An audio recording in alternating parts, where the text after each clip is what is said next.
ఎలాంటి అనుమతులు నీటి కేటాయింపులు లేకుండానే కర్ణాటక రాష్ట్రం తుంగభద్ర నదీ జలాలను దోపిడీ చేసేందుకు కుట్రలు పన్నుతుంది. కురిడి డ్రింకింగ్ వాటర్ పేరిట గతేడాది ఎత్తిపోతల పథకం చేపట్టి 2 టీఎంసీల నీటిని అక్రమంగా తరలించుకుపోయేందుకు యుద్ధ ప్రాతిపదికన పన్నులను ముమ్మరం చేసింది. దీంతో రాజోలి బండ డైవర్షన్ స్కీమ్ ఆయకట్టు ఎడారి కానుంది. ముఖ్యంగా ఆలంపూర్ నియోజకవర్గ రైతులు తీవ్రంగా నష్టపోనున్నారు. కర్ణాటక ప్రభుత్వం చేపట్టిన ప్రాజెక్టుపై తెలంగాణ సర్కారు అడ్డు చెప్పకుండా నిర్లక్ష్యం చేయడంపై రైతులు మండిపడుతున్నారు. కర్ణాటక రాష్ట్రంలోని ఆర్డీఎస్ ఆనకట్ట నుండి మరిన్ని వివరాలు మా ప్రతినిధి నరేష్ అందిస్తారు. కర్ణాటక రాష్ట్రంలోని ఆర్డీఎస్ ఆనకట్టకు అతి సమీపంలో తుంగభద్ర నదీ జలాలను కర్ణాటక రాష్ట్రం అనుమతులు లేకుండా తరలించుకుపోయేందుకు ఎత్తిపోతల పథకాన్ని చేపట్టింది. గతేడాది ప్రారంభమైనటువంటి ఎత్తిపోతల పథకం పనులు వచ్చే ఏడాదికి పూర్తి కానున్నాయి. ఈ పనులు కనుక పూర్తయితే 2 టీఎంసీల నీటిని డ్రింకింగ్ వాటర్ పర్పస్ పేరుతోటి కర్ణాటక తుంగభద్ర నది నుండి తరలించుకుపోతుంది. దీనికి సంబంధించి ఎటువంటి నీటి కేటాయింపులు లేవు. ఈ ఎత్తిపోతల పథకానికి ఎటువంటి అనుమతులు కూడా లేవు. ఈ లిఫ్ట్ ఇరిగేషన్ స్కీమ్ పూర్తయితే అలంపూర్ నియోజకవర్గంలోని 87,500 ఎకరాలు ఎడారిగా మారనున్నాయి. ప్రస్తుతం మనం ఆర్డీఎస్ ఆనకట్ట వద్ద ఉన్నాము. ఈ ఆర్డీఎస్ ఆనకట్ట తుంగభద్ర నది మీద నిజాం కాలంలో నిర్మించినటువంటి ఆనకట్ట. ఇక్కడి నుంచి లెఫ్ట్ కెనాల్ ద్వారా 142 కిలోమీటర్ల మేర ఈ లెఫ్ట్ కెనాల్ ఉంటుంది. 42 కిలోమీటర్ల నుంచి తెలంగాణ రాష్ట్రం అలంపూర్ నియోజకవర్గంలో ఈ లెఫ్ట్ కెనాల్ ఆయకట్టు ప్రారంభమవుతూ ఉంది. 42 కిలోమీటర్ల నుంచి దాదాపుగా 100 కిలోమీటర్ల మేర ఈ లెఫ్ట్ కెనాల్ ఉంటుంది. ఈ తుంగభద్ర నదీ జలాలు గ్రావిటీ కెనాల్ ద్వారా దాదాపుగా అలంపూర్ నియోజకవర్గంలో 100 కిలోమీటర్ల మేర ఈ లెఫ్ట్ కెనాల్ ద్వారా ఆయకట్టు రైతులకు సాగునీరు అందుతుంది.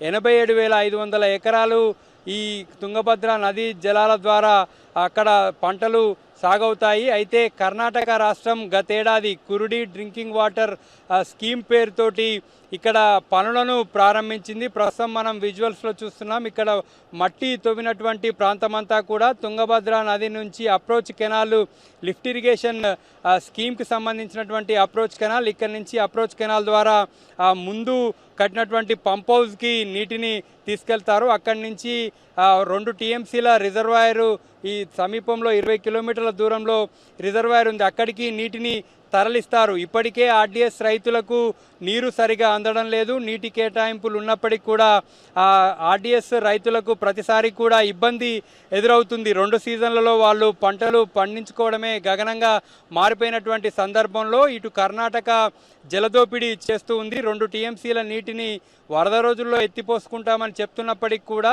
ఎగువన ఉన్నటువంటి టీబీ డ్యామ్ నుంచి నీటిని విడుదల చేసినటువంటి సందర్భంలో ఈ ఆర్డీఎస్ ఆనకట్టకు ఎగువనే ఈ లిఫ్ట్ ఇరిగేషన్ స్కీమ్ ఉండడంతో వచ్చినటువంటి నీటిని వచ్చిన విధంగా ఎత్తిపోసుకునేటటువంటి అవకాశం కర్ణాటక రాష్ట్రం ఉంటుంది. ఆ విధంగా కూడా ఆ ప్రాజెక్ట్ని చేపట్టారు.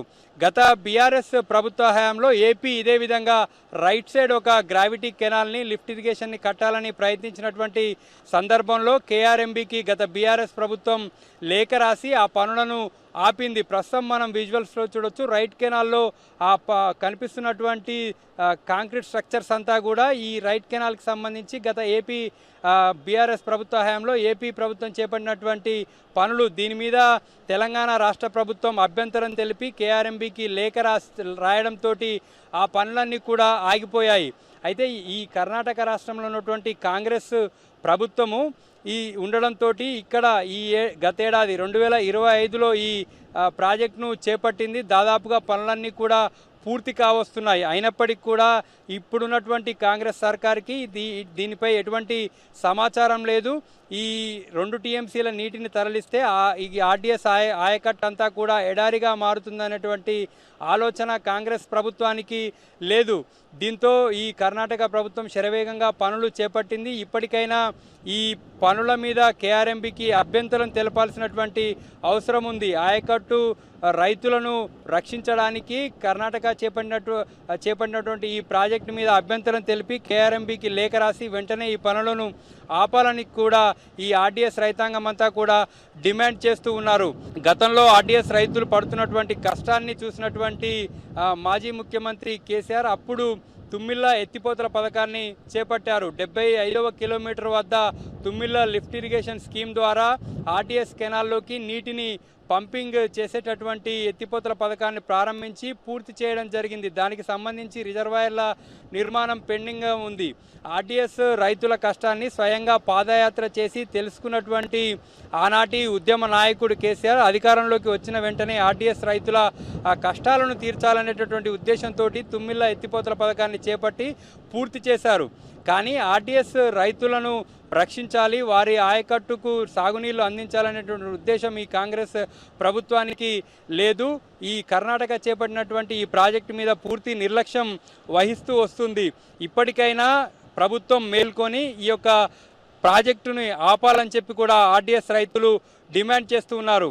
నిన్న కేఆర్ఎంబికి సంబంధించినటువంటి అధికారులు ఇక్కడికి వచ్చినటువంటి సందర్భంలో ఈ ప్రాజెక్టు విషయం బయటపడింది. 2 టీఎంసీల నీటిని అనుమతులు లేకుండా, ఎటువంటి నీటి కేటాయింపులు లేకుండా ఏ విధంగా తరలిస్తారని చెప్పి కేఆర్ఎంబి అధికారులు ఇక్కడ ఉన్నటువంటి ఇరిగేషన్ అధికారులను ప్రశ్నించారు. అదే సందర్భంలో తెలంగాణ నుంచి వచ్చినటువంటి ఇరిగేషన్ అధికారులు దీనిపై ఎటువంటి అభ్యంతరం చెప్పలేదు. ఇప్పటికైనా రాష్ట్ర ప్రభుత్వం దృష్టికి ఇక్కడ ఉన్నటువంటి ఇరిగేషన్ అధికారులు తీసుకెళ్లి కర్ణాటక ప్రభుత్వం చేస్తున్నటువంటి ఈ జలదోపిడిని అడ్డుకోవాలని ఆర్టీఎస్ రైతులంతా కూడా డిమాండ్ చేస్తూ ఉన్నారు. తుంగభద్ర నదీ జలాల్లో తెలంగాణ రాష్ట్ర హక్కులను కాపాడాల్సినటువంటి బాధ్యత తెలంగాణ రాష్ట్ర ప్రభుత్వం మీద ఉంటుంది. వెంటనే కేఆర్ఎంబికి ఈ అక్రమ ప్రాజెక్టు మీద ఫిర్యాదు చేసి ఆర్టీఎస్ రైతులకు నీళ్లు వచ్చే విధంగా చూడాలని చెప్పి కూడా రైతులు డిమాండ్ చేస్తున్నారు.